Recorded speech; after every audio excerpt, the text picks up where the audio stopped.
ternyata kunci kebahagiaan itu di Quran bukan uang. Kunci ketenangan, kesuksesan itu bukan harta benda, bukan jabatan, bukan kedudukan. Bahkan tidak sedikit orang yang telah mendapatkan kedudukan, bahkan tinggi kedudukannya, masih ingin menambah karena belum merasakan ketenangan dan kenyamanan. Bukankah Anda perhatikan orang-orang yang terjebak dalam korupsi itu, perbuatan-perbuatan mungkar itu, bukankah kalau diperhatikan hartanya sudah melimpah, kedudukannya kadang-kadang sudah tinggi? Apa yang menyebabkan mereka bersikap demikian? Karena ada satu bagian dalam kehidupan yang belum dirasakan kenikmatannya. Kata Allah, kunci untuk meraihnya adalah takwa. Anda yang ingin mendapatkan tambahan pengetahuan yang sekarang tengah belajar, pelajarkah, mahasiswakah, ternyata kuncinya bukan sekedar bakat kepintaran.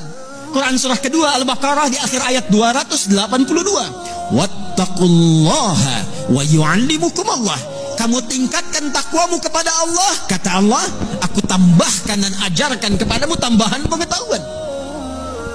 Kunci kebahagiaan ternyata bukan harta, bukan kedudukan. Quran surah kedua Al-Baqarah di akhir ayat 189, wattaqullaha la'allakum tuflihun. Tingkatkan takwamu kepada Allah, kata Allah, aku tanamkan kebahagiaan di setiap etape kehidupanmu. Rumah tangga bahagia, pekerjaan bahagia, kehidupan sosial bahagia. Hadirin, bukankah yang punya harta adalah Allah? Bukankah yang punya ilmu adalah Allah? Bukankah yang punya kebahagiaan adalah Allah? Tapi menariknya, kita tahu, kita menyadari yang punya ilmu Allah, yang punya harta Allah, yang punya kebahagiaan Allah. Tapi kita yang mengatakan itu semua adalah milik Allah, jauh dari Allah. Bagaimana semua itu bisa diraih? Bukankah hukum mengatakan orang yang dekat dengan seseorang yang punya kapasitas akan punya akses mendapatkan kemudahan dari kapasitas yang dia miliki? Orang yang dekat dengan pejabat dibuka akses dari jabatannya. Orang yang punya kedekatan dengan orang yang punya harta dibuka kelapangan untuk mendapatkan bagian dari hartanya. Hukum itu berlaku seseorang yang dekat dengan Allah, apa yang sulit bagi Allah untuk melimpahkan kepada hambanya. Jadi problemnya, kalau ada orang sukses di pekerjaan, kurang bahagia di rumah tangga, mungkin mohon maaf bukan karena kurang dolarnya, bukan karena kurang hartanya, boleh jadi yang kurang takwanya. Kalau ada orang yang merasakan kurang mendapatkan kedudukan, bukan kurang tingginya, bukan kurang hebatnya, mungkin yang kurang takwanya. Kalau ada yang merasakan ini utang piutang kenapa belum lunas juga, ini kesulitan kenapa seringkali ada di hadapan, mungkin yang kurang hebat, yang dituntut dari Anda bukan kehebatan ikhtiarnya, bukan ilmunya, bukan tenaganya, barangkali yang kurang takwanya.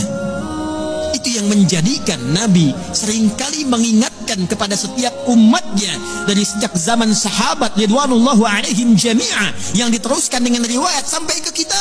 Tidak sedikit kalimat Nabi yang pertama disampaikan nasihatnya, takwa. Al-Imam An-Nawawi rahimahullah saking pentingnya dengan takwa ini menyantumkan nomor hadis ke-18 dari Al-Arba'innya, an Mu'adz bin Jabal wa Jundub bin Junadah radhiyallahu ta'ala anhuma, anin Nabi sallallahu alaihi wasallam qala, ittaqillaha haitsu ma kunta wa atbi' sayyi'atal hasanata tamhuha. Bahkan kata Nabi, kalau Anda ingin jadi orang baik, orang hebat, orang yang mudah didambakan di setiap keadaan, bertakwalah kepada Allah. Ketika takwanya meningkat, keburukannya Allah tutupi, kebaikannya nampak. Siapa yang tidak senang dengan orang baik? Kalau dia pejabat, dia akan menjadi pejabat yang baik. Kalau dia hartawan, dia akan menggunakan hartanya pada kebaikan. Kalau dia ilmuwan, dia akan kreasikan ilmunya pada kemaslahatan. Jadi siapapun yang mampu meningkatkan takwa, kata Nabi, Allah akan rubah pribadi itu menjadi pribadi yang lebih baik dan bermaslahat dengan takwanya dalam kehidupan.